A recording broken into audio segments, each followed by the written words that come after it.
хора, ще правим БВФ тест с Ева. Да видим дали сме БВФ-та и дали се познаваме добре.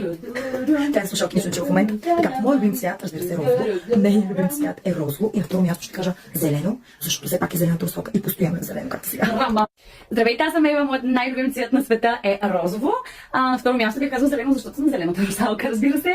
На моята най-добра приятелка Лили, естествено всички знаем, нейният любим цвят е розово.